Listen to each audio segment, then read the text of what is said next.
Hey, closet busters and bold move makers. It is time once again for Life Uncloseted. So I want you to gather around because it is time once again to kick down those closet doors of your life.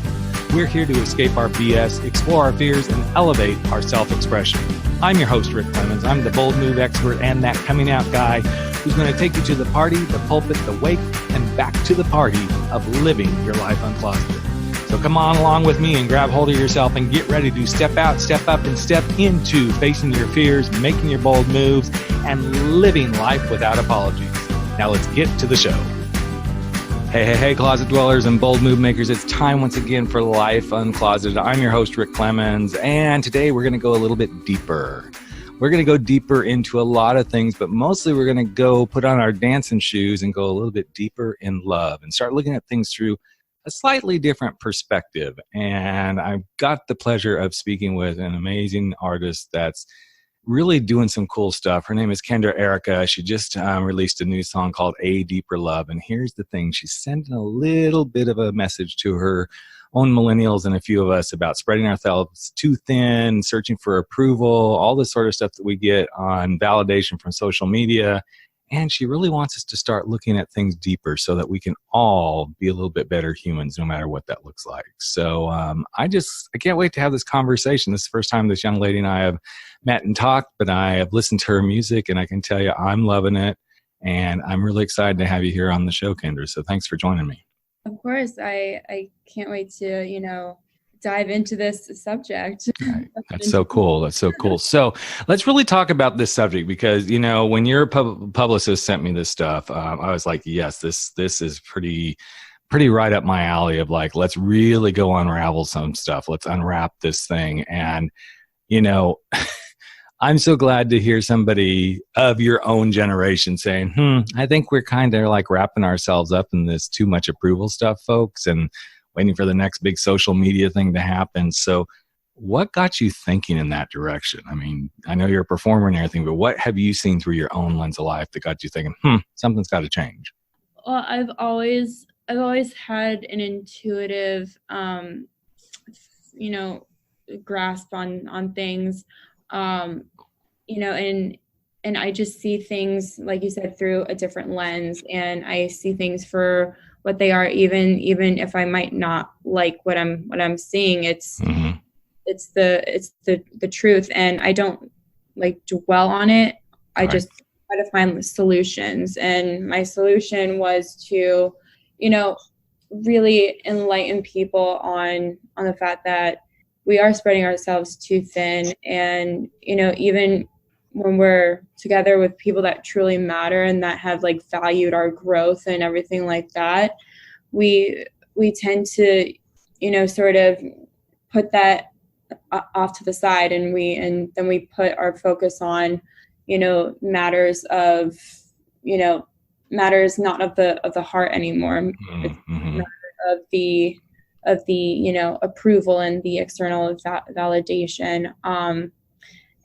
But that all comes with the influences that we surround ourselves with. I mean, our influencers now are doing just that. And so it just becomes this wheel, and, without sounding too much like Daenerys, I mean, it's like, I wanted to break the wheel. Right. And that makes sense. I think a lot of us, myself included, I'm going to be 56 this year. And because of what I do in my business, there's a lot of social media interaction that I get involved in. And then there are times, and actually I'm going to really roll back. I was actually certified as a social media expert clear back in 2005, 2006, when all this stuff was just really beginning to like, what is this? And why are we doing this? And all that sort of stuff. And even with that insight, I saw myself going, oh, well, I got to be on here. I got to be doing this. And even, each day that I'm, in my current life, I have to give myself permission to go, you're not going to look at this. You're going to set this aside. You're going to do what matters most, and you're not going to get caught up. Now, of course, I'm human, so I'm going to fuck it up every once in a while and get caught up in it. But I think this is a beautiful realization that you are bringing into the world with your talent, your art, your way of expressing yourself to help people see this. And I hope people can really hear the words and really understand what you're trying to get at. And I know a lot of this was driven by, here comes this Me Too movement thing. And then suddenly, as many of us do, we suddenly see nobody's respecting anybody anymore. Everybody's kind of like, you're wrong, I'm right, and kind of go fuck you. So as you were writing this music, what was the driver for you? What is it, that thing you want people to walk away from this song and really take home with them or take into their own hearts? I think, and it's clear as day in the lyrics. I mean, I say, restore the balance of your ways. I mean, because right now, like you said, no one's really, nice anymore. Everyone's being like really mean to each other. I think although a lot of the public figures out there are putting this whole like one love and let's love each other. It's very placé, and it's not as, driven into people, and not that it needs any like driving sort of like force or anything like that. It just needs to be felt more and needs to, needs to be genuine, I think, is what you're getting at. It's got to be, we can't just say this words, I know for me, every time I hear thoughts and prayers, I just want to like puke. It's like, okay, do you really mean that? Or has this just become the latest thing that we just say because this is what we think we're supposed to say? And I feel like we are losing that ability to be truly genuine and sincere in the things that we say and our actions that we do. Exactly. And even, steering this more towards the Me Too movement. I mean, there are people that really and truly do qualify for this. And, funny enough, like I genuinely send, good energy and vibes to them to become more of a survivor and get stronger from this, because they really truly deserve it. I mean, it's all a matter of it's their karma to rise out of this. But when it comes to people getting too wrapped up in the emotional side of it and not thinking logically. I mean, we have women that, get cat calls on the streets, and then all of a sudden they're like taking those construction workers to court. Right. Like it just becomes more of it's a vicious combination between ego and emotion. Yep. It's interesting that you're bringing this up because I speak on college and university campuses, and last year I was working with a college in Washington, and we were talking about having me come and do my men and masculinity in a Me Too world talk with them. And so as we're working through the talk, and it's a pretty standard talk, but one of the leaders who was bringing me in, these are all students. They're not like the faculty. One of the student leaders that had called me, and her and I had created the relationship, she said, but here's the thing, Rick.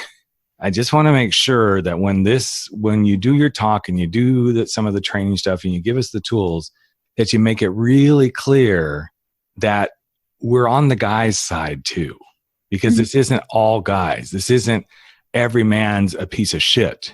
It's let's be realistic how we approach this, and let's not take every little thing that somebody's doing. And ironically, my husband and I were just having this conversation a couple of days ago, because I feel like at this stage, I'm even cautious to give a woman a hug these days. And sometimes those are women that I really know really well. And then there's other times they're kind of acquaintances, and they're like, yeah, we have fun, we chat and everything, but I'm almost afraid to like do certain things because I don't know if that's going to come back. And I'm not sure this is the most healthy environment for any of us to be living in. Yeah, it creates an eggshell floor. And being that women are the masters of letting our emotions run wild, and we create so many different scenarios in our head, and, we fantasize a lot, but there comes a time, and it's like when push comes to shove, that certain inconsistencies are starting to really affect human beings. And when I mean human beings, I mean like all parties involved. it just becomes a sticky and messy situation. I mean, we have men like losing their families, their jobs, like everything that they've built for themselves. And this is me not taking that side at all. Like I'm very Switzerland when it comes to certain, political movements, and where there's, two sides, which I think is like the biggest mistake our country could do right now is marginalize everything to where everything has to be so divided. Yep. But there just needs to be a mutual understanding when it comes to everything. I feel like we're losing sight of, and I'm glad we're having this conversation, because this is one of the tough spaces I get into a lot on this show. Is there's room for everybody to have their perspective and to live life their way, and this is where I always get in trouble. Mm-hmm. Provided they're not hurting someone. And I've had hate mail come to me because I said, well, define hurting. I'm like, okay, do I really have to spell this out? Do I really have to spell this out? Like, as long as you're not murdering someone or like, mentally torturing someone. But we have to be very careful that even in those spaces, it's like, I know as a gay man, there are times that I can feel that torture, even though I know kind of that's not what they're doing. It's just they're in their own space and their own belief. And I'm all for people having their own beliefs, but you have to look at it from, are you actually being a good human when you hold to that belief so strongly that it hurts somebody else? And I want people to have room to be who they are, but I'm not here with a gay agenda. And I hate that terminology when it comes up. I'm here to live my life, and I happen to be gay. That's it. It's that simple. And I think that's kind of what you're getting at is, yes, have your own space and have your own belief system, but also give that room for other people to have the same rights and the same experience. Yes, because everyone comes from all different walks of life. Everyone has not gone down the same path. Mm-hmm. Everyone has, like, there are so many different roads out there that people have gone down to achieve what they've achieved and come to certain conclusions and everything like that. But like you said, it's a matter of respecting, and it's also a matter of listening too. Because when you think about it, there's a reason why the saying we've been given 2 ears and 1 mouth. I think there's a reason why that saying has stood the test of time. Mm-hmm. Because when it stands the test of time, that means that time and time again, like, time has not affected its truth and its credence. So I'm curious for you as an artist, and I've interviewed a lot of different singer-songwriters on this podcast, each of them coming from their own beautiful perspective of what it means to live their life on their terms, or, taking the crazy risks that they do to make a really bold move and do the thing they most want to do. Do you ever get anybody saying, okay, nice messages, but do you really think anybody's going to get the message when they're out there and it's a dance beat and they're dancing on the dance floor? Have you ever had anybody say something like that to you? Yes, I have. Being in dance music and pop music and in like mainstream, I don't know if my music is like considered like mainstream, but it's close to it. But anything within that pool, of course, you're going to get people that are just all about just like that surface thing. Yep. But at the same time, like, I see people diving in more to read the lyrics and to understand them and to capture them and share it. So I see that there is a sort of like shift happening. Mm-hmm. So I just wanted to make sure that I, saw 10 steps down the line and be a part of that. Right. Well, what I see you doing, and I know you've done some some remakes and stuff with some other people's, like Laura Branigan's classic song, the Self-Control and stuff. But what I love with this stuff that you're doing that's your own is you're building the foundation. You're setting the precedence for where you're going to go and let your message carry on ahead of you. And I know a lot of artists do that, but I almost feel like after listening to your song, listening to Deeper Love, and really like stepping down into that with you, I could feel like, okay, she's paving the way so that she can continue to almost become this evangelist through her music about things that really matter. That was my personal take, and maybe that's not what is happening, but it felt that way for me. And I think if people can do that, and I know music affects all of us in different ways, but if people can just take that in and really do what you said, start looking at the lyrics. Yes, I love, not as much as I used to, but yeah, I love dancing out on the dance floor and just being in the music. But I still remember the day that I was on an all-gay cruise, and it was a dance. We were all dancing, having a good time. And then suddenly I heard the dance version of Heather Small's Proud. And I'm like, that's actually the song from, now I can't remember. Well, it's been a song on many, many shows. It's been on several different gay shows. And I'm like, those words are the ones that spoke to me. Those words are the ones that always give me that moving forward. And it's interesting because that song is now a song that I use anytime I go speak on stage. It's either my intro music or my outro music. And in the midst of being on that dance floor, on that cruise ship, I heard every word of that song because it was deep in me at that point.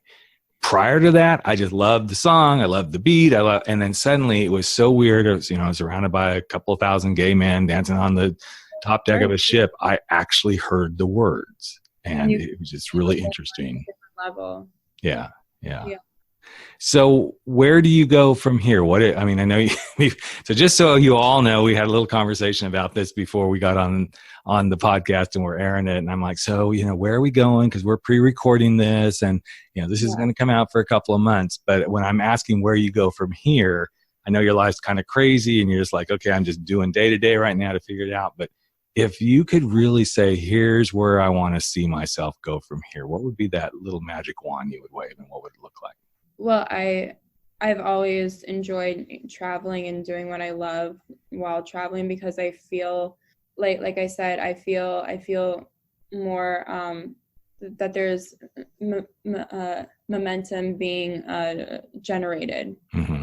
And so I can't stand being stagnant because that's when like my mind like attacks itself. Mm-hmm. Yeah. I'm like, no, get out. Right. But I'm constantly writing. I'm constantly, letting things inspire me and allowing for the world just to open up to me and vice versa. Cause it takes two to tango in this certain situation. So I, just constantly writing, constantly, traveling. So let me ask you this. What's a message right now? I know I'm putting you on the spot with this question, but what's a message right now that you feel like the world needs to hear that they're not hearing? To just listen. Just start listening to everything that you hear. And listen very intently and listen very carefully to everything that you're being presented. And when I say listen, I mean like actually listen. Like don't just listen, from the first tier, but listen to the second tier, the third tier, like all the way down to the core of the message and where that message is really headed to. Is it headed to a good place, or is it just headed to a place of agenda and self-gain and all around selfishness? Does it have a social redeeming factor to it? This is really interesting because I'm currently working on a speech that will have happened by the time this show airs. But I was working with my speech coach last weekend on this, and she said almost verbatim what you just said.